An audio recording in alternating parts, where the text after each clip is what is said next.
Welcome to this lecture as part of this course on basic construction materials. In this module, we will be looking at metals. It's the third lecture in metals module, and we will be talking about coated reinforcement and pre-stressing steel, and also some test methods as part of this this lecture. So, this is the outline. In the previous outline of this module on metals, in the previous lecture we talked about we talked about iron products, and also looked at steel reinforcement, which are uncoated reinforcement. Today we are going to talk about coated reinforcement, pre-stressing steels, and test methods and specifications. So, also we will have another lecture on structural steel by Professor Arul Jayachandran. Now, these are some of the books which we use for this course material development, and definitely also we use a lot of information from the internet to make the course more informative, more easy for you to understand for demonstration purposes, etc. So, the type of reinforcement which are uncoated reinforcement, these are the five major types of uncoated reinforcement. We already talked about this in the previous lecture. Today we are going to talk about 6, 7, 8 and 9. That is 6, 7 and 8, they are coated reinforcement, that is fusion bonded epoxy coated rebars, typically which comes in like green color rebars, the rebars with green color coating, and then cement polymer composite coated rebars or CPC coated steel rebars, and then galvanized steel rebars, and then a pre-stressing strand which is of much higher strength as compared to typical rebars, and then applications are also very different. We also have today in our industry a lot of these fiber reinforced polymer or FRP rebars, which are essentially plastic rebars.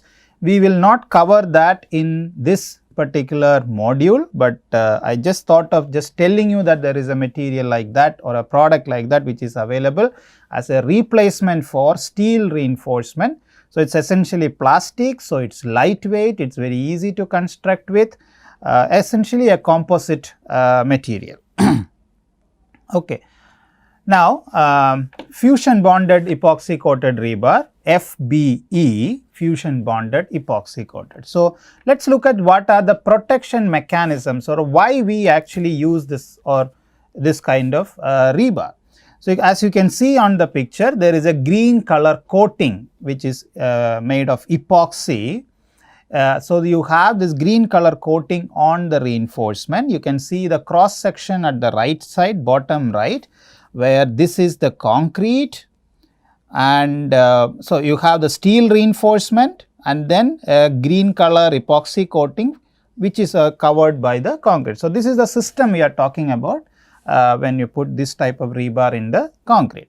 Now, what the protection mechanism is, this paint or epoxy coating, it is not painting, it is coating. Okay. There is a little difference between painting and coating. So, this coating actually eliminates direct physical contact between the metal, the steel, and the electrolyte, which is the concrete. So, there is no direct connection between the, supposed to be there is no connection between the steel and the concrete if it is a very good quality epoxy coating. Then it also reduces the ability or the potential difference, what is the driving force for the corrosion reaction to happen. So, there is a protection. So, mechanical barrier is actually provided, and because of this you also have a reduction in the oxygen supply for the steel at the steel surface, because you know that very well that oxygen and moisture are essential elements for or essential for the corrosion reactions to happen. Like in the cathodic reaction, you have both oxygen and moisture. So, if you can stop either one of them, you cannot have corrosion to happen. So, this epoxy coating provides a physical barrier, and it provides or reduces the driving potential, and also it provides the barrier against the oxygen. Okay. So, at the steel surface you have really lot of so you don't have any oxygen or moisture if you have a good quality epoxy coating. Now let us see how this epoxy coated rebars, or rather fusion bonded epoxy coated rebars, are manufactured. I would request you actually not to use the word just epoxy coated rebar. We have to emphasize wherever we write about this type of reinforcement, we should write fusion bonded epoxy coated rebar, because that coating is not really good coating is not possible if you don't go for fusion bonding.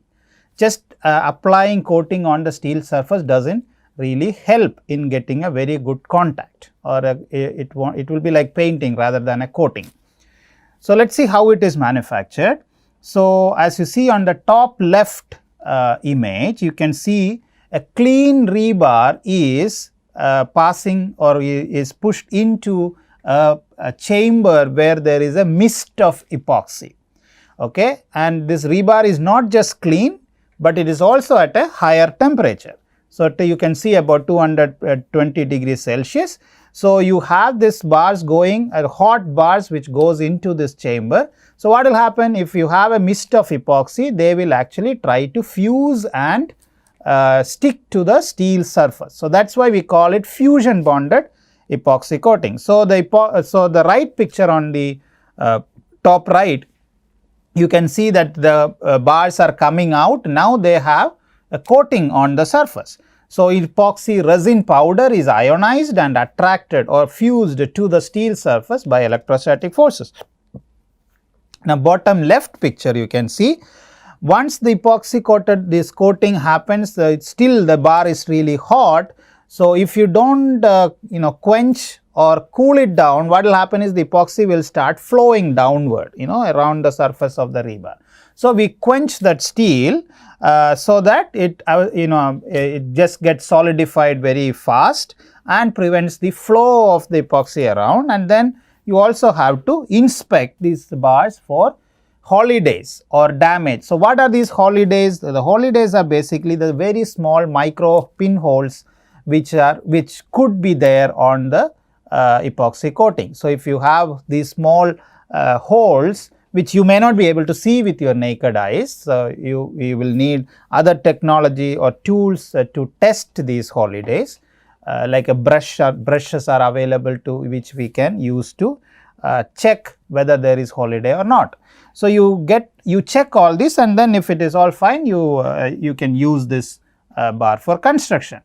Now problem is most often there could be holidays or pinholes, and this is a picture on the right side which you see, it's a micrograph.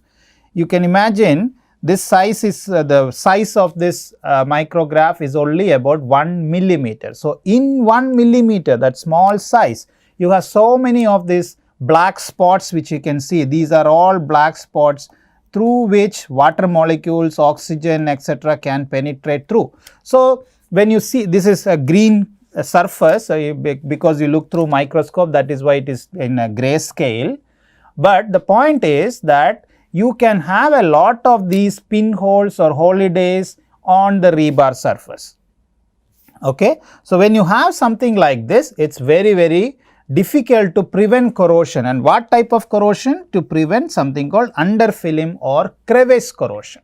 Okay. You can Google on what is crevice corrosion to read further about it, but underfilm corrosion or crevice corrosion is the typical damage mechanism or corrosion mechanism which will happen in this kind of when we use this kind of bars if they are not of good quality. One example where you can find this kind of corrosion is if you go to your house or wherever maybe a gate where steel is used and you have painting on that. Even if you do a very good painting, you will see that after few years what will happen, you will start seeing blisters on those gate, right, the steel surface or window grill, doors, etc. You will start seeing blisters. Why these blisters are coming? Because on the paint there are still these kind of holidays or pinholes which are present, through which oxygen and water molecules can go through. So they can actually go through all these pinholes and reach the steel inside or steel beneath, right? Once they get inside, then they get trapped, and then there is something called crevice corrosion can happen. Okay, let's not go more into detail on that, but I am trying to show you an example which you can very easily see when you look around a metal gate at your home or a window grill where you have applied paint, but you still see blisters, because there are these very fine pores available on the paint surface through which moisture and oxygen can penetrate through, and they will get trapped in between the coating or paint and the steel surface, and then it will start corroding. Okay. Now,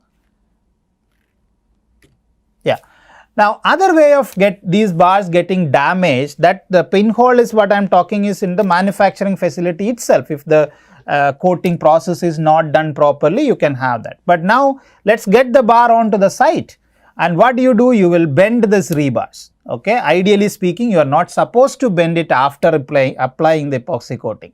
Abroad, when we will see that the bars are bent first and then they are epoxy coated, but unfortunately in our country this is not the practice, even though it is recommended in the codes. But we see a lot of places like this, as you see on the photograph. We bend the bars after they are brought to the construction sites, which is not a good idea. It should not be practiced. Okay, what will happen at this point here, wherever we use that little tool to lever to bend the rebars, what will happen is it will pinch, because epoxy is very soft material and you are using a metal tool.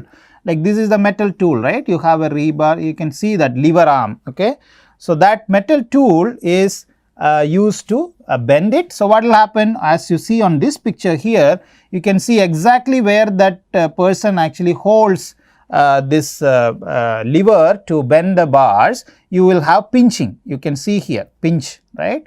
So this is something which need to be avoided. So we should not use any hard metal as tools for they should not be applied or using. They should not be using these hard metals as a tool for bending the rebars. So best thing is bend the rebars before you apply the epoxy coating and then bring them to the construction site. So we should not bend these rebars at construction sites.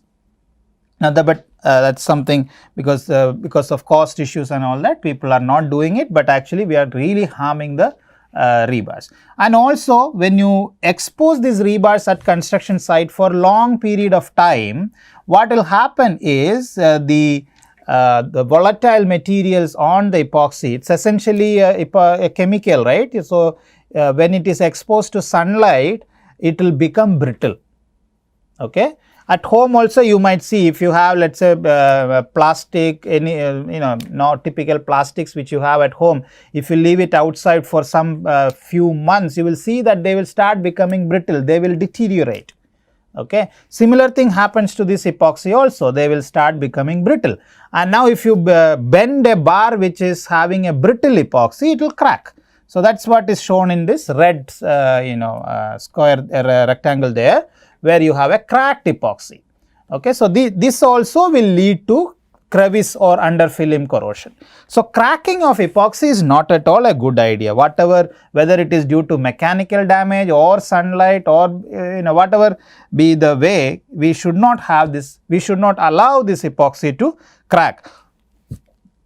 Here is another example where this is pictures from construction sites where these bars are exposed to the sunlight for long period of time, months or even weeks at least.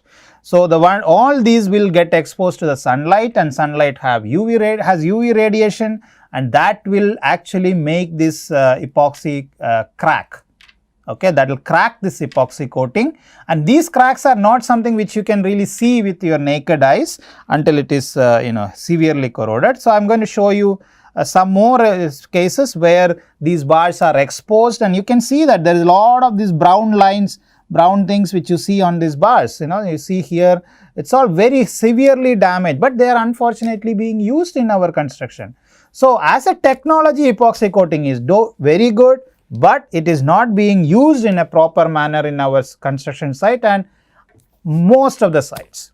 I am yet to see a construction site which is using good quality epoxy coating epoxy coated rebars. So, it is very high time that we really worry about quality of these structures, okay, and the durability. They will start corroding very fast.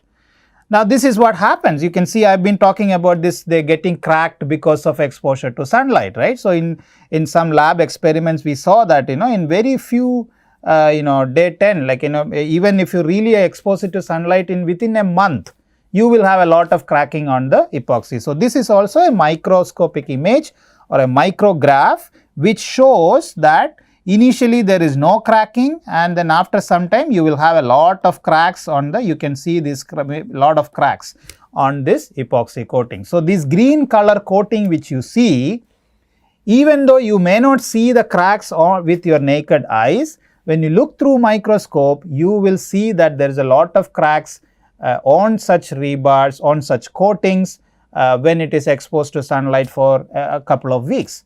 So, we must if we are going to use, you must ensure that these bars are handled like babies. They should be protected from sunlight and they should be protected from other abrasive actions. You can't walk on that, you cannot park vehicles on that. So, lot of care has to be taken when we use epoxy coated rebars. And so, what is that corrosion mechanism?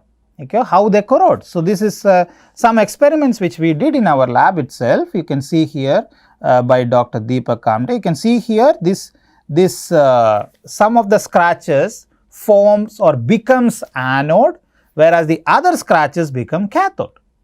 So, in corrosion reaction, there is an anode and a cathode, like in the battery you have an anode and a cathode, right. So, anode is the location where it corrodes and the cathodes are the locations on the bar where it helps to corrode, okay. So, what you need, the point which you have to understand today is that if you use this coated rebar, non-metallically coated rebar, there could be possibility of scratches or cracks on those epoxy coating which may or may not be visible with your naked eyes, and some of those cracks or scratches will start corroding while others will help the other scratches to corrode, okay. So, there is and the point here is this is going to happen even without sufficient chlorides. So, it is more dangerous to use this kind of rebars or damaged epoxy coated bars if you have, it is more dangerous to use damaged epoxy coated steel bar than an uncoated steel. So, look at these two pictures, what is really happening. If you have a vehicle like in a crack like this, what will happen? If it corrodes, it will corrode right at that crack alone, right, and that concentration will be high when you have a localized corrosion.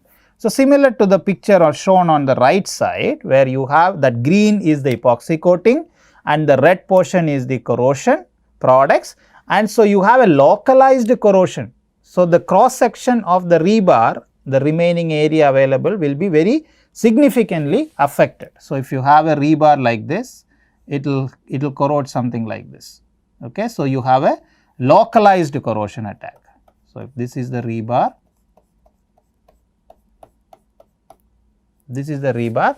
So, you have a localized corrosion attack, and so the capacity of the steel is going to be reduced significantly locally.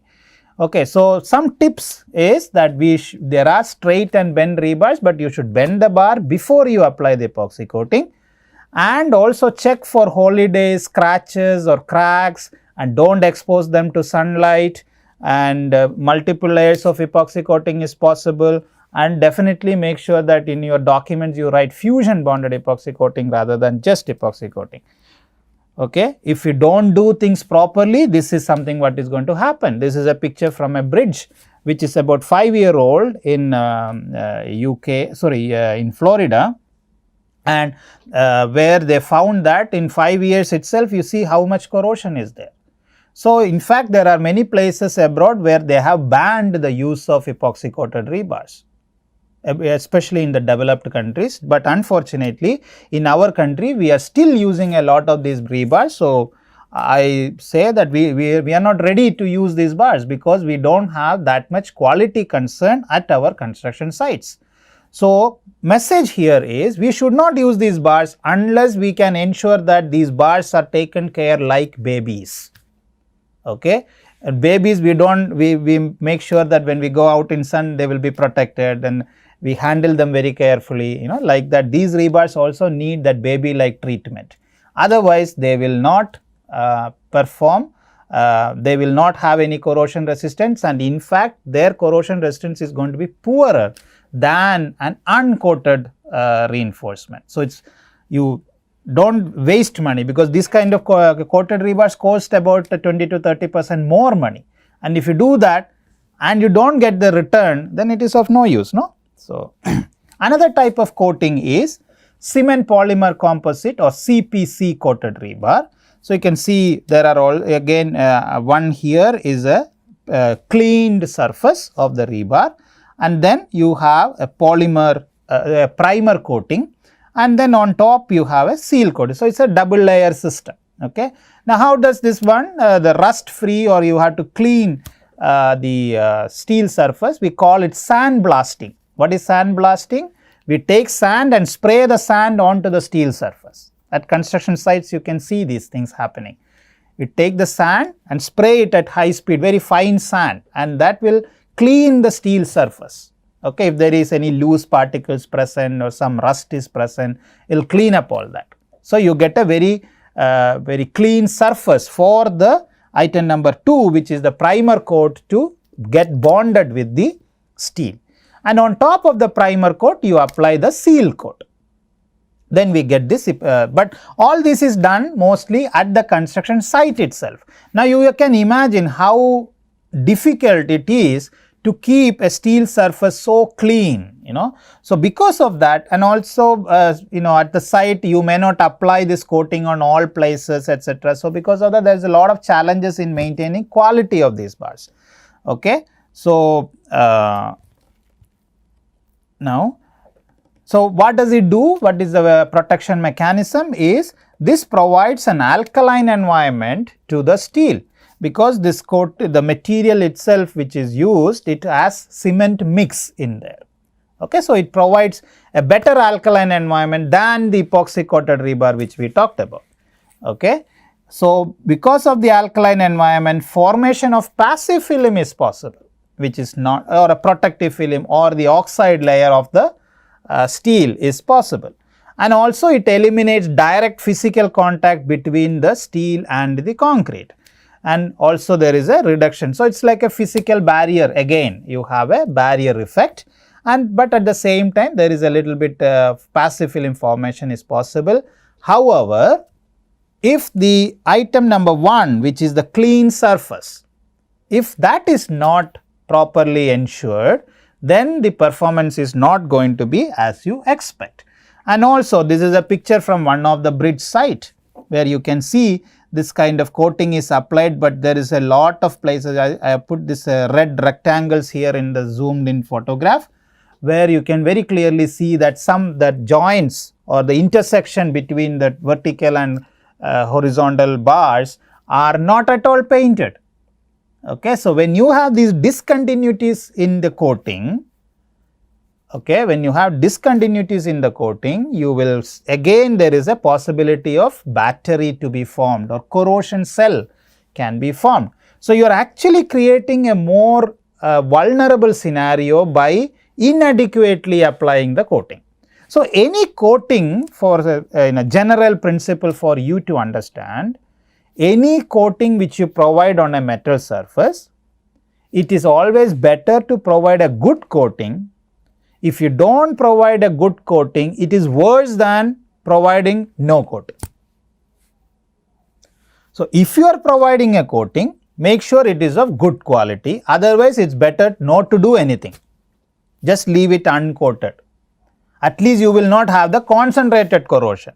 When you have the coating with damage, scratches, etc., or inadequate coating like this, what will happen is you will have a lot of localized corrosion, under film corrosion will happen. Localized crevice or under film corrosion will happen. If there is no coating, then there is no possibility of under film or crevice corrosions. Okay. So, Message is, it's more dangerous to use poorly coated steel than using conventional uncoated steel.